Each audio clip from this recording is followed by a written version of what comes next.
be right with you.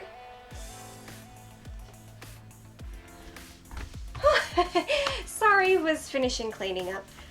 Yeah, I do lots of different jobs around here. If needs doing, I'll do it. But anyway, welcome back to Stab in the Dark Cinema. Do you have your membership card? Excellent, then you know the drill. Just be sure to comment and tell us what film you got today and what number stamp this will be for you, and we'll be sure to stamp your card. Not a problem, so let's find a film for you to watch today. Today you get to begin choosing between fiction or based on a true story.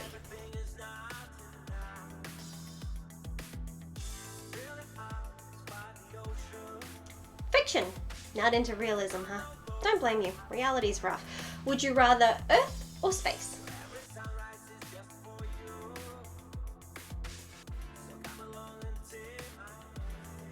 Earth? Earth it is. That means the film we have for you today is 1990's The Guardian, which is directed by William Friedkin with a screenplay by Dan Greenberg and Stephen Volk, based on the novel The Nanny by Dan Greenberg.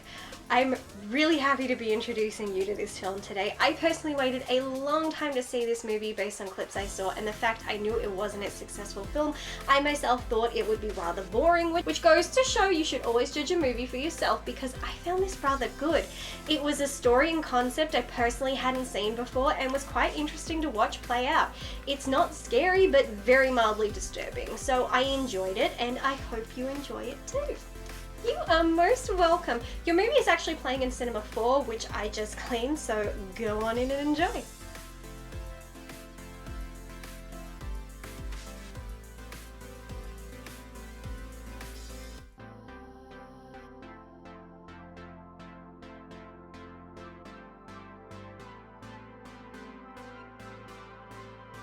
Space, huh? Are you secretly an alien? One can never be too sure about these things, but nevertheless, your film today is 1966's Queen of Blood, aka Planet of Blood. It's directed by Curtis Harrington with a screenplay by Harrington based on a Soviet feature film called A Dream Come True. It's set in the year 1990 when an alien species makes contact with Earth through radio transmission. A rescue team from Earth is sent to help. After rescuing a light green-skinned alien, the crew begin to die one by one, being drained of their blood.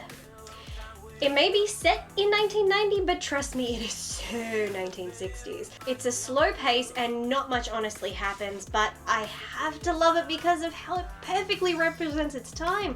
It screams 60s, even how they saw life in the 90s.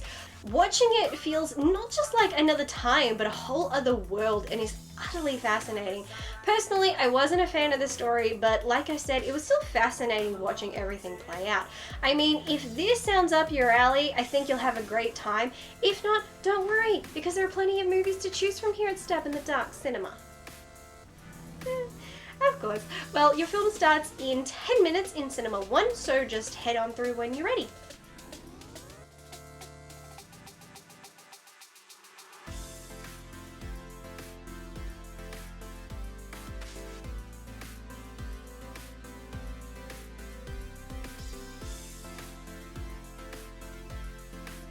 Based on true stories, huh?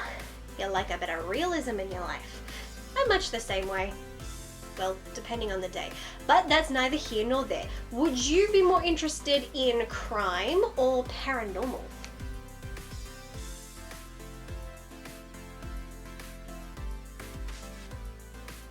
Crime! You love a good crime story just like me. How have we not hung out yet? Anyway, for you today, may I recommend 2016's Hounds of Love, directed and written by Ben Young in his feature film debut. It's loosely based on the crimes of David and Catherine Burney. It's set in 1987, where a young girl is randomly abducted from a suburban street by a disturbed couple. As she observes the dynamic between her captors, she quickly realizes she must drive a wedge between them if she is to survive. Yeah, this was surprisingly brilliant. This film goes beyond just being a torture film about a serial killer couple. This film has many layers, and each one addressing something different. From the serial killer angle to the themes about control, and then themes on domestic violence. I'm impressed with how much was put into this movie, and all very cohesive. I would highly recommend this film to anyone willing to watch it, which hopefully you are. Yeah. In that case, your film is showing in 5 minutes in Cinema 7, so please go on through and enjoy.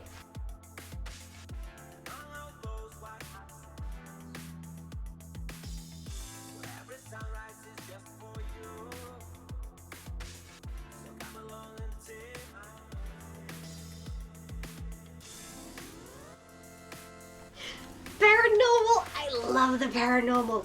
Always fun to be had with paranormal themes.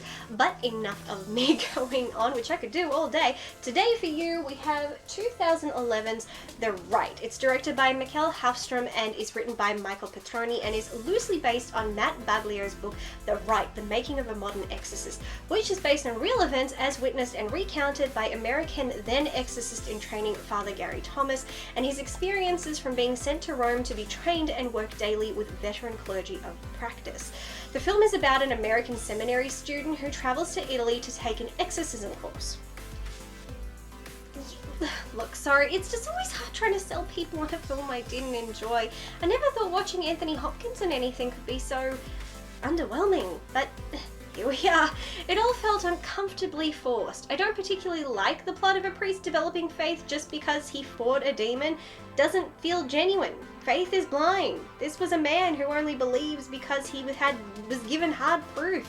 It all just feels off from the possession and exorcism aspect were meh at best. It was kind of sad hearing Hopkins quoting the same dialogue from Bram Stoker's Dracula, my favourite horror film, I might add, and The Exorcist. This could have used a bit more thought.